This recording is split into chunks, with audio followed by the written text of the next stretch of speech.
नमस्कार प्यारे साथियों, नानक क्लासेज यूट्यूब चैनल पे आप सभी प्यारे विद्यार्थियों का स्वागत है। आज 9 बजे की क्लास में हम पढ़ेंगे राजस्थान के इतिहास को। राजस्थान के इतिहास में हमारा टॉपिक चल रहा है कौन सा? चौहान वंश। और चौहान वंश में हम पढ़ेंगे जालोर और हाड़ौती के चौहान पढ़ेंगे। हाड़ौती का मतलब कोटा और बूंदी के चौहान, कोटा और बूंदी के चौहान। और जालोर का मतलब जालोर साम्राज्य और वहां सिवाना दुर्ग के बारे में चर्चा करेंगे। तो करें स्टार्ट आज की क्लास। 6 बजे आप सभी प्यारे विद्यार्थियों ने प्यारा सा टेस्ट दे दिया होगा 20-25 प्रश्नों का, क्योंकि आपने अगर टॉपिक पढ़ के टेस्ट दिया तो यहाँ क्लास देखने का कुछ नज़ारा अलग ही होता है। और अगर बैठे रहे पढ़े नहीं तो देखो आने वाला समय आपके लिए कठिन हो सकता है जो नहीं पढ़ेंगे। तो करें स्टार्ट। निरंतर जिस प्रकार क्लास चल रही है उसी के अकॉर्डिंग चलते जाएंगे। पहला प्रश्न आपके सामने, हम बात कर रहे हैं एक तो बूंदी की। हाड़ौती का जब भी नाम आएगा तो हम पढ़ेंगे बूंदी। बूंदी को प्राचीन समय में वृंदावती कहते थे। क्या कहते थे? वृंदावती कहते थे। और कोटा में भगवान विष्णु का ज्यादा बोलबाल था, श्री कृष्ण का, इसलिए इसको नंदग्राम कहते थे। दो बातें याद ही रख लेना पल्ले। क्या क्या? बूंदी को वृंदावती और कोटा को नंदग्राम कहते थे। ये हाड़ौती के बारे में पढ़ेंगे। पहला प्रश्न देखो, रानी नाथावती ने 1699 और 1700 ईस्वी में बूंदी में रानी जी की बावड़ी का निर्माण करवाया था। रानी नाथावती बूंदी के किस हाड़ा शासक की पत्नी थी? ठीक है, सुना है ये तो नाम कि रानी जी की बावड़ी कहाँ पे? बूंदी में। और ये भी सुना है कि नाथावती ने इसका निर्माण करवाया था। अब ये भी सुन लो कि 1699 के आसपास करवाया था। ये पत्नी किसकी थी? ये किसकी पत्नी थी? अनिरुद्ध सिंह हाड़ा की पत्नी थी। किसकी? अनिरुद्ध सिंह हाड़ा की। क्योंकि बूंदी साम्राज्य था, बूंदी से कोटा अलग होता है। बूंदी से कोटा अलग होता है। ठीक है, जैसे बूंदी से लड्डू बनते हैं ना, तो बूंदी से लड्डू क्या बना? कोटा रूपी लड्डू बना। उत्तर क्या आ जाएगा? अनिरुद्ध सिंह हाड़ा। हो गया क्लियर? बूंदी में मराठों को किसने आमंत्रित किया था? बूंदी में मराठों को किसने आमंत्रित किया था? तो ये किया था रानी आनंद कुंवरी ने। किसने? रानी आनंद कुंवरी ने। अब रानी आनंद कुंवरी कौन थी? ये थी बुद्ध सिंह हाड़ा की पत्नी। बुद्ध सिंह हाड़ा की पत्नी। बुद्ध सिंह हाड़ा की पत्नी कौन है? आनंद कुंवरी। और क्या रिलेशन था? और ये था कि आनंद कुंवरी स्वाई जयसिंह, जयपुर के शासक स्वाई जयसिंह की बहन थी। स्वाई जयसिंह की बहन थी। दो चीज और भी देख लो। आनंद कुंवरी, जो बुद्ध सिंह हाड़ा यानी आनंद कुंवरी का जो पुत्र था उसका नाम था दलेल सिंह। क्या नाम था? दलेल सिंह। तीन रिश्ते निकल गए। और सन बात है 1734 ईस्वी की। 1734 ईस्वी की बात है। स्वाई जयसिंह की तो बहन थी, बुद्ध सिंह हाड़ा की पत्नी थी, और दलेल सिंह की क्या थी? ये दलेल सिंह इसका क्या था? पुत्र था। तीन चीजें हो गई। अब क्या होता है कि बुद्ध सिंह हाड़ा को हटाकर और आनंद कुंवरी सोचती है कि मैं मेरे पुत्र दलेल सिंह को गद्दी पर बैठा दूं। किसको बिठा दूं? दलेल सिंह को गद्दी पर बैठा दूं। इसलिए यह आनंद कुंवरी मराठा राव होलकर से सहायता मांगती है। किससे? मैं मराठाओं के नाम भी लिख देता हूं, हो सकता है आपको पूछ ले, क्योंकि यहां से आपको जानकारी रखनी बहुत जरूरी है। वो सन कौन सा, वो टाइम कौन सा? 1734 का समय कौन सा था? 1734 का था। और 1734 ईस्वी के अंदर बूंदी के शासक कौन थे? ठीक है, बुद्ध सिंह। 1734 इसके अंदर मराठों का प्रवेश होता है। सरदार होलकर, मैं बता देता हूं, वैसे बहुत कम पूछते हैं लेकिन फिर भी, सरदार होलकर व सरदार होलकर व राणोजी को आमंत्रित किया। इसको राणोजी को आमंत्रित किया आनंद कुंवरी ने। तो ये प्रश्न आता ही है कि किस साम्राज्य के उत्तराधिकारी संघर्ष को लेकर मराठों का आगमन होता है? तो बूंदी के 1734 आनंद कुंवरी बुलाती है। अब ये पूरा रिलेशनशिप समझ लेना, क्योंकि बहुत बार आपने ये चीजें पढ़ी है लेकिन यहाँ आप कंफ्यूज हो जाते हो कौन किसका क्या था। तो अब तो नहीं भूलोगे, ये कछुआ रानी थी तो आमंत्रित हो गया। और यहाँ से मराठाओं ने खूब फिर तबाही मचाई थी अंग्रेजों के बाद। अंग्रेजों से जस्ट पहले किस मुगल बादशाह ने कोटा को बूंदी से अलग करके कोटा को नई रियासत बना दी? जल्दी से कमेंट करके बताओ।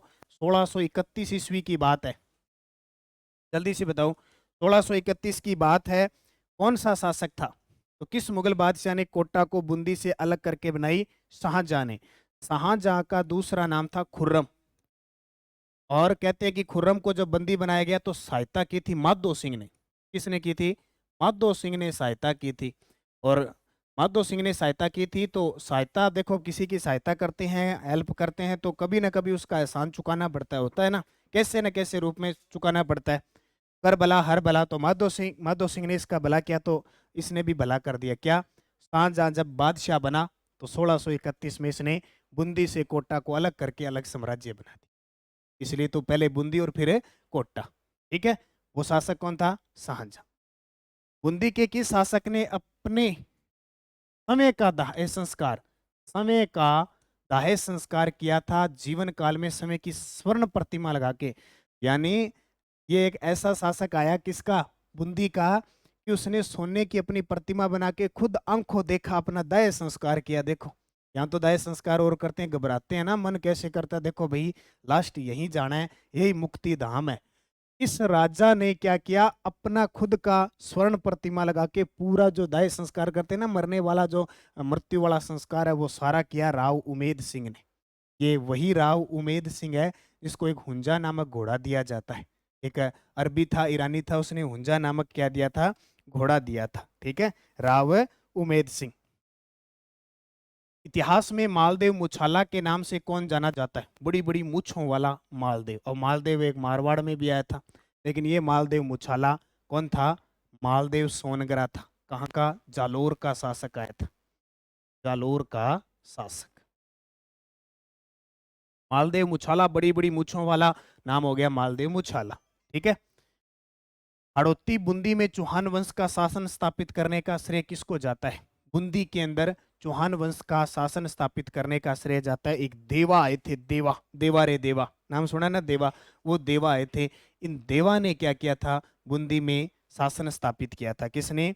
देवा सिंह। लगभग ये जो शासन काल है 1241 ईस्वी के आसपास, 1241 ईस्वी के आसपास बूंदी में मीणा थे, उनको हराकर बूंदी राज्य की स्थापना की थी। ठीक है। किसने? देव सिंह ने। ठीक है, देवा या देव सिंह ने। रिश्ता के अनुसार अलाउद्दीन खिलजी का जालोर पर द्वितीय आक्रमण किस वर्ष में हुआ? जालोर सूकड़ी नदी के किनारे है, दुर्ग है जो सुवर्णगिरी पहाड़ी पर स्थित है। तो फरिश्ता क्या कहते हैं? फरिश्ता, अब फरिश्ता कौन सा? एक लेखक था, तारिक ए फरिश्ता, जिसने ग्रंथ लिखा। तो इसने कहा कि ये जो द्वितीय युद्ध हुआ था 1311 में, क्योंकि प्रथम युद्ध सिवाना का दुर्ग मानते हैं, इसलिए साका मानते हैं, तो जालोर का 1311 में। उस समय शासक कौन था? काहन्नड़ देव। शासक कौन था? काहन्नड़ देव। इसकी पत्नी कौन थी? जेतल दे। कौन थी? जेतल दे। इसका पुत्र कौन था? वीरमदेव। होता क्या है? वीरमदेव और अलाउद्दीन खिलजी होता है। उस समय प्रश्न आता है कि जब जालोर का शासक कन्नड़ देव था, उस समय दिल्ली का सुल्तान कौन था? अलाउद्दीन खिलजी। अलाउद्दीन खिलजी की एक पुत्री होती है फिरोजा, और जालोर का जो शासक होता है कन्नड़ देव, उसका पुत्र होता है वीरमदेव। होता क्या, जब कहते हैं कि कन्नड़ देव दिल्ली दरबार जाते हैं, तो इस वीरमदेव और फिरोजा के बीच प्रेम संबंध हो जाता है, गहरी दोस्ती हो जाती है। और गहरी दोस्ती इतनी हो जाती है, जैसे आज के जमाने में इतनी दोस्ती हो जाती है ना, फेसबुक, टेलीग्राम, व्हाट्सएप पे, इतनी खतरनाक हो जाती है कि लास्ट कोर्ट मैरिज करते हैं, शादी करने पे तुल जाते हैं। कई तो बेचारे डरते हैं कि कहीं से दोस्ती करनी है, मेरे से शादी करने के लिए ना तैयार हो जाए। ऐसे होता है ना आजकल, इसलिए कई तो किसी को ब्लॉक कर देते हैं और कर देते हैं। आजकल लड़कों को तो ज्यादा ये डर सताने लग गया कि ये लड़की पीछे पड़ गई ना, तो ये सीधे घर तक पहुंच जाएगी, ठीक है, या कुछ करने लग जाएगी। ये सबसे ज्यादा खतरनाक काम है। तो यही हुआ उस समय की बात। देखो, ये 14वीं शताब्दी की बात। देखो आज भी ये अब जो शताब्दी चल रही है 21वीं शताब्दी, यानी 14वीं शताब्दी में जो अलाउद्दीन खिलजी की जो पुत्री थी ना, फिरोजा, उसने अपने पिता को सीधा जाके कह दिया, मैं शादी करूंगी तो वीरमदेव से, वरना आत्महत्या कर लूंगी। उस समय चैलेंज दे दिया। अब अलाउद्दीन खिलजी, उस समय उसको सिकंदर ए सानी कहते थे, द्वितीय सिकंदर के नाम से जाना जाता था। इतना खतरनाक था, फिर भी अपनी पुत्री के वियोग में, यानी उसकी पुत्री की बात मान ली, बोले भाई ऐसे मत करना, तेरी शादी करवा दूंगी। तो कहते हैं कि वीरम देव के पास पत्र पहुंचता है कानड़ देव के पास, बोले फिरोजा तेरे से शादी करना चाहती है। कानड़ देव ने कहा मैं हिंदू हूं और मैं मुस्लिम धर्म में मेरे पुत्र की शादी नहीं करूंगा। और वीरम देव आपको पता है कानड़ देव की बात मानता था। पुत्र होता है ना वो पिता की बात मान लेता है, खतरनाक, क्योंकि पिता भी तो बहुत खतरनाक होते हैं, बहुत खतरनाक होते हैं। तो वीरम देव ने कहा मैं भी नहीं करूंगा, मेरा बाप कहता था। तो अब क्या होता है, कानड़ देव पत्र भिजवा देता है, बोले हम नहीं शादी करेंगे। तो अलाउद्दीन खिलजी ने कहा ऐसे नहीं, कैसे करेगा, मैं तेरे से युद्ध करके और वीरम देव से शादी करवा के रहूंगा। तो ये घटना घटित हुई इस साम्राज्य में लेकर। वैसे एक तो ये बात है, दूसरी ये बात है कि जब सोमनाथ मंदिर पर आक्रमण करना होता तो रास्ते में जालोर आता था, उस साम्राज्य को नष्ट करना था अलाउद्दीन खिलजी से। और उससे पहले अलाउद्दीन खिलजी ने अपनी सेना भेजी थी मंदिर को लूटने के लिए। तो इसने रास्ते में इसके पिता जो थे सामंत सिंह, उन्होंने लूट लिया था, उसका बदला लेना था। बदला लेना होता है कैसे, तो ये ध्यान रखना। ऐसी कहानी हुई, आगे प्रश्न मैं बताऊंगा। और लास्ट में कहानी ये घटित हुई, युद्ध हुआ, वीरम देव मारा गया और फिरोजा ने लास्ट में यमुना नदी में छलांग लगाई ली। लास्ट ऐसे होता है। तो बचो जिना बचा जाता, कहते हैं ना। तो बचना है, इन चीजों से बचना है। अगर अपने माँ बाप की तरफ देख रहे हो, ध्यान आपकी माँ बाप की तरफ है, क्योंकि कई ये सुसाइड कर लेते हैं ना, बहुत आसान होता है सुसाइड करना।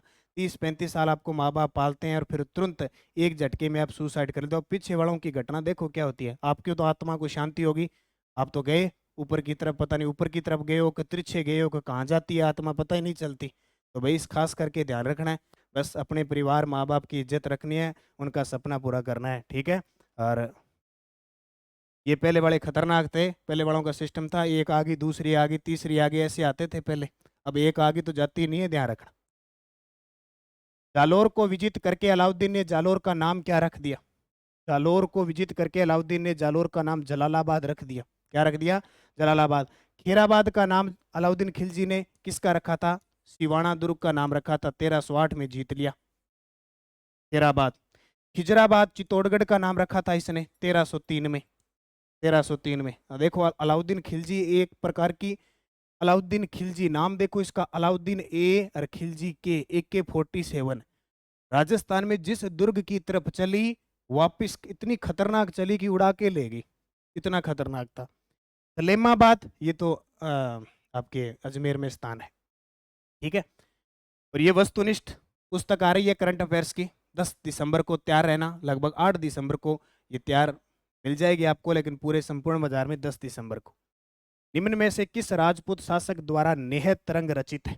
एक बूंदी का शासक आया था, राव बुद्ध सिंह, बुद्ध सिंह हाड़ा, इसने एक ग्रंथ लिखा था जो बड़ा ही फेवरेट है, नेहत तरंग। राव बुद्ध सिंह ने नेहत तरंग नाम का एक ग्रंथ लिखा था, ठीक है। और ये वही बुद्ध सिंह है, पुत्र दलेल सिंह, पत्नी आनंद कुंवरी। इसके काल में ही उत्तराधिकारी संघर्ष में क्या है, मराठों का आगमन राजस्थान के अंदर होता है और यहीं से पूरी कहानी स्टार्ट हो जाती है। अलाउद्दीन खिलजी ने सिवाना दुर्ग पर विजय के पश्चात दुर्ग किसे सौंप दिया, सिवाना दुर्ग का साका हुआ 1308 ईस्वी में। अच्छा आपसे पूछे राजा कौन थे उस समय, शीतल देव चौहान, शीतल देव चौहान थे। इसकी पत्नी कौन थी, इसकी पत्नी मेणादे थी, कौन थी, मेणादे। और इसका पुत्र था सोमदेव। पिछले असिस्टेंट प्रोफेसर में ये क्वेश्चन आया था कि सिवाना दुर्ग में जब साका हुआ कौन थे, तो शीतल देव और सोम थे। ये क्वेश्चन 2021 के असिस्टेंट प्रोफेसर में आया था। सिवाना दुर्ग हल्देश्वर पहाड़ी पर है, 10वीं शताब्दी में वीर नारायण पंवार ने निर्माण करवाया था। इसे मारवाड़ के शासकों की शरण स्थली कहते हैं और जालोर दुर्ग की कुंजी कहते हैं, और इसमें 2 साके हुए थे। और इसको कुमठ दुर्ग भी कहा जाता है। और अलाउद्दीन खिलजी ने इसको जीतने के बाद इसका नाम खीराबाद रखा था और दुर्ग सौंप दिया कमालुद्दीन गर्ग को, ठीक है। कानड़ देव प्रबंध के अनुसार अलाउद्दीन खिलजी की पुत्री फिरोजा को जालोर के किस राजकुमार के प्रति प्रेम के कारण अलाउद्दीन का जालोर आक्रमण का एक कारण बना, ये आ गया। फिरोजा किसकी पुत्री थी, अलाउद्दीन। वैसे अलाउद्दीन खिलजी का परिवार बड़ा गजब का था, जब हम हिस्ट्री पढ़ते हैं ना, तो इसकी पुत्री जो फिरोजा है वो किससे प्रेम करने लगी, वीरम देव से। अलाउद्दीन खिलजी खुद किसके चक्कर में था, पद्मिनी के चक्कर में। और अलाउद्दीन खिलजी की एक बेगम थी चिमना बेगम, वो किसके चक्कर में थी, मोहम्मद शाह के चक्कर में। तीन देखो, तीनों कहानी कल मैंने रणथंभौर बता दी, आगे मैं मेवाड़ पढ़ाऊंगा तो चित्तौड़ बताऊंगा और ये बताऊंगा, ठीक है। तो किसके, वीरम देव। बूंदी स्थित तारागढ़ के किले का निर्माण किस शासक ने करवाया था, तो बरसिंह हाड़ा ने। बूंदी स्थित तारागढ़ के किले का निर्माण किसने करवाया था? बरसिंगाड़ा। अब मुझे कमेंट करके बताओ, एक गठ बिठली पहाड़ी पर तारागढ़ दुर्ग है, वो किस जिले में? एक गढ़ बिठली पहाड़ी पे दुर्ग है, वो किस जिले में है? Answer me. सभी विद्यार्थी मुझे का जवाब दोगे। तारागढ़ दुर्ग एक गढ़ बिठली पहाड़ी पे है, जिसे राजस्थान का और पूर्व का दूसरा जिब्राल्टर भी कहते हैं। सबसे ज्यादा स्थानीय आक्रमण हुए, इतना ही बता देता हूँ, ठीक है। अब ये कहाँ पे है बता देना। बूंदी स्थित तारागढ़ के किले का निर्माण बरसिंह हाड़ा ने करवाया था, और रुडयार्ड किपलिंग ने इस दुर्ग के बारे में कहा था कि वास्तव में इस दुर्ग का निर्माण परियों और फरिश्तों ने करवाया। ये तारागढ़ दुर्ग। 1821 ईस्वी में मांगरोल का युद्ध किन किन के मध्य लड़ा गया था? तो किशोर सिंह हाड़ा एक शासक आए थे, और जालिम सिंह झाला, झाला जालिम सिंह आए थे। इन दोनों के बीच मंगरोल का युद्ध होता है। ये जो क्षेत्र होता है ना, एक बंटवाड़ा का युद्ध भी होता है झाला जालिम सिंह और माधो सिंह के बीच 1761 के अंदर। बूंदी के किस शासक ने सर्वप्रथम अकबर की अधीनता स्वीकार की थी? बूंदी के किस शासक ने? 1569 ईस्वी की बात है, जब रणथंभौर दुर्ग में था वो बूंदी का शासक, जिसका नाम है सुरजनहाड़ा, और मानसिंह प्रथम गए थे। मानसिंह प्रथम गए थे इस अभियान के अंदर। पहला मानसिंह प्रथम का ये पहला अभियान था, और सुरजनहाड़ा को इन्होंने यहाँ पे क्या अधीनता स्वीकार करने के लिए विवश कर दिया था। वो बूंदी के पहले शासक थे जिन्होंने अकबर की अधीनता स्वीकार की। जालोर के शासक कानड़देव चौहान का शासनकाल कौन था? ये कानड़देव शासन, इसके पिता थे सामंत सिंह। हालांकि 1296 में गद्दी दे दी थी, लेकिन वास्तविक रूप से गद्दी पर बैठे 1305 को, और 1311 में अलाउद्दीन खिलजी के इस युद्ध का शिकार हो गए। पुर रंजोंदकार नामक उपाधि किस चौहान शासक ने धारण की थी?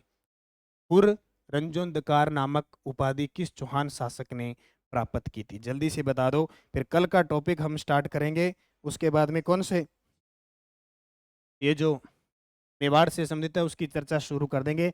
विग्रह राज द्वितीय ने उपाधि धारण की थी। तो आज के लिए इतना ही प्रश्न है। ये टेस्ट सीरीज है, ज्वाइन कर लेना। कई बार क्या थोड़े होते हैं तो कम पर्सन मिल जाते हैं, कई बार तो कम से कम 25 से 30% मिलते मिलते हैं। और ये टेस्ट सीरीज चल रही है, नानक क्लासेज ऐप में ज्वाइन कर लो। शाम को 6 बजे टेस्ट होता है, ये फ्री नहीं है, 200 रुपये की है, लेकिन 1 साल तक राजस्थान जीके मिलता रहेगा संडे को छोड़कर। ये टेस्ट दो, टॉपिक पढ़ो, टेस्ट दो, और यहाँ ये क्लास देखो। ये टॉपिक पढ़ के टेस्ट दो ताकि आपकी तैयारी होती रहे। धन्यवाद। जय हिंद, जय भारत, जय राजस्थान।